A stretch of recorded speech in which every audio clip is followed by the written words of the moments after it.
When we get introduced to Chaghan, he is off on a mission. It's funny when Baji and Unge tease Kara, and Kara is such a straightforward, no BS character, so she doesn't like being teased. So, but it's like a homie. It's a nice moment between when they're playing around with each other. Chagan is Kara's twin brother. He is sort of like Xavier from X-Men. That's how I see him.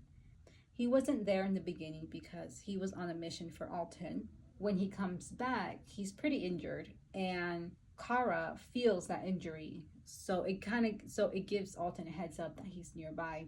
He is the second in command, so he's Alton's right hand man. When he meets Rin, it's not a good meeting between the two of them. They are competing for Alton's attention, and right now Alton's attention is on Rin.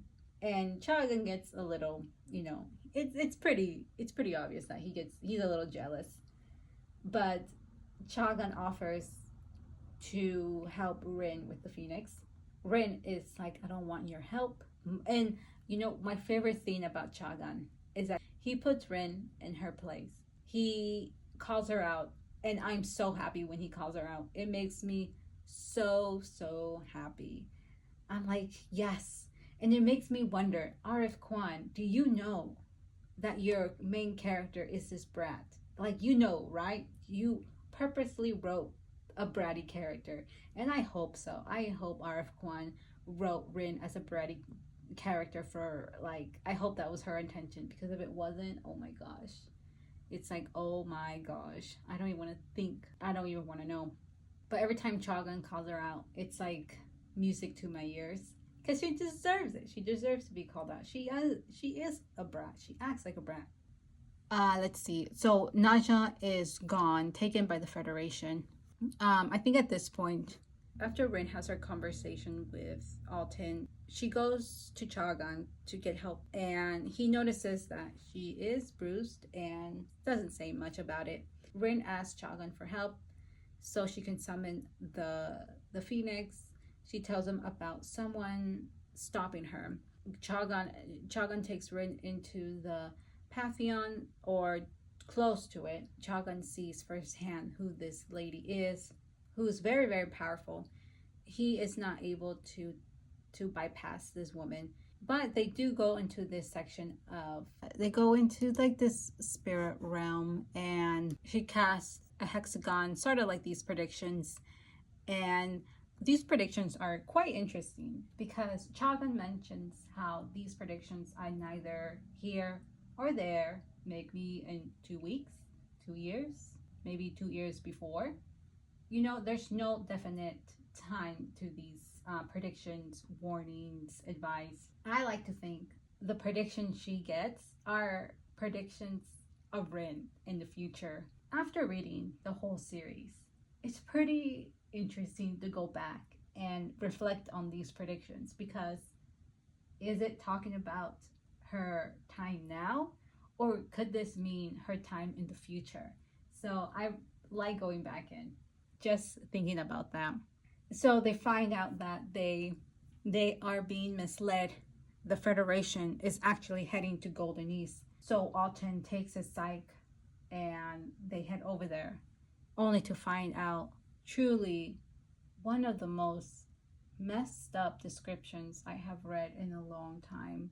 I don't really like reading too many gruesome books, or I don't like to see too many gruesome things. I can handle supernatural gruesome, but I can't really handle human gruesome. And this is human gruesome. When they don't even have to step on land to see how devastated the land is. The water is red. They go onto land to see dead bodies everywhere. It is so freaking sad and disturbing. And truthfully, this description could be descriptions of war we see in today's and we have seen and heard horrible descriptions of of war and how and what's left of it afterwards. This part just had me in tears because it was so upsetting to see how cruel humans can be, and and to hear Ramsa laugh because that's the only reaction he can get out of himself, like his that's the only reaction saving him from further madness, is so relatable. Alton is devastated, which is a nice switcheroo from what he was feeling earlier, or he has been feeling. Everybody is devastated and just taken back. Like, not even the psych, who their job is to unalive multiple people who they're assassins, and this is brutal for them, even for them. When Rin mentions that Kittai was sent to Golden Niis, I started freaking out. I was devastated because I totally forgot that he was sent here. Rin spent hours looking for him. She was screaming his name, and she did not give up hope that Kittai was alive. Rin doesn't care about a lot of people. She cares for very little people. But one of the people she does learn to care about, even more than herself, I think, is Kittai. She loves Kittai. Kittai and Rin have a bond that is so strong. I love that Rin did not give up on looking for him, and the way she just shouted his name over and over again. That dedication is just so awe. When Rin was shouting his name, and then she mentions how she heard her name being called back, I was in tears. I was so happy that he was alive, and he is traumatized. He still keeps it together. Like, this Kittai always surprises me. He keeps it together, and Rin is the one that doesn't keep it together. She is torn to pieces.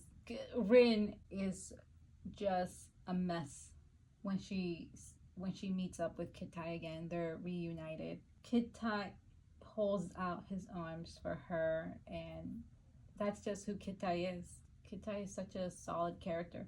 Kittai talks to Alton and Chaghan about his experience and how the queen left, and that their teacher was trying to make the best of the situation they were in, and he got captured and tortured in front of their eyes, in front of their whole division.